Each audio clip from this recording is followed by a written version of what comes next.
Then he'll be working it down in towards the sideburn area through the temple, and then finally down in towards the neckline area. These are all the areas where Nathan wants to create a very strong outline and border for the taper before he goes in and starts to blend out. The reason why Nathan's working with the clipper first and working with the outline is to create the strongest possible outline that he can create on this type of hair.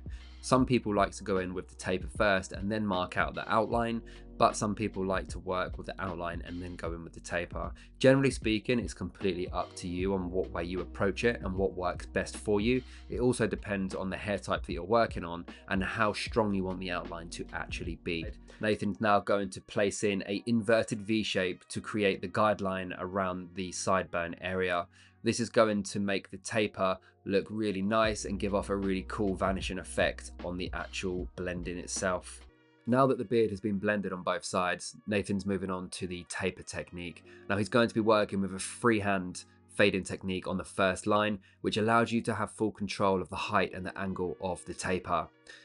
This is a technique that you would use when you're more confident and experienced on the clipper for sure, but it's something that you can pick up and learn very quickly. Most certainly you wouldn't want to work this technique on very fine and light hair. It works better on thick, dark hair that has more density to it. Now Nathan has removed the density above the original guidelines. We can see that tapering out that density and darkness is going to be very, very easy. The guard that he's got on the clipper now is a number 1 open lever, which is your classic 1.5, and he's working just underneath where he's been with the clipper over comb. And you can see very quickly how that density is being removed and the fade is becoming much more smoother in terms of the transition from short to long. To finish off the blend at the neck, Nathan's now taken away some of the hair follicle, working with the shaver at the bottom of the neck. This will give a much smoother finish on the zero area and create something that's even shorter than the clipper head.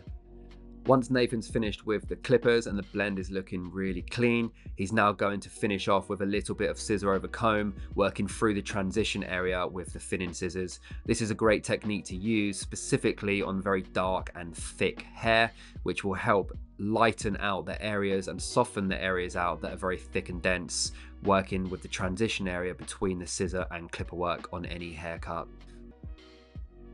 Once Nathan's happy with how the first side looks, we can see that we have again a really beautiful crispy blend through the front, which matches up in towards the neckline area. Nathan's now going to be moving in towards the back zone, where again he's going to follow the exact same steps from the 0.5, flicking visually out 2 fingers depth above, then working with the 1.5 transition to remove some density, and then taking away the zero line at the bottom, before finally finishing with some refining techniques with the corner of the clipper. Once he's worked 2 or 3 passes working with the wiping of the razor, he's just moving away the excess gel on the surface of the skin with the back of the razor. Again, you don't want to be working that razor blade too many times over the same spot on the skin, or you could irritate the skin and make it quite red.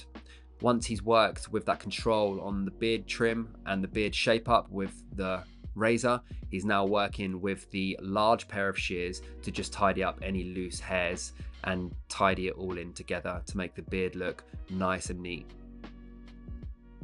To finish off the styling, he's placed some light cream and oil into the hair, which is just going to give the hair some moisture and give it a little bit of shine and make it look nice and healthy. As we can see, we have that beautiful transition between soft movement and curls working through the top, and then that really sharp boxed in outline around the edges for that difference. And as you can see, that beautiful, clean, symmetrical shaper with the burst fade at the front and the classic taper through the back really suits the client's head shape and goes with the neckline area. Thanks for watching this cutting tutorial, guys. We hope that you enjoyed this clipper focused haircut, and we hope to see you on another one.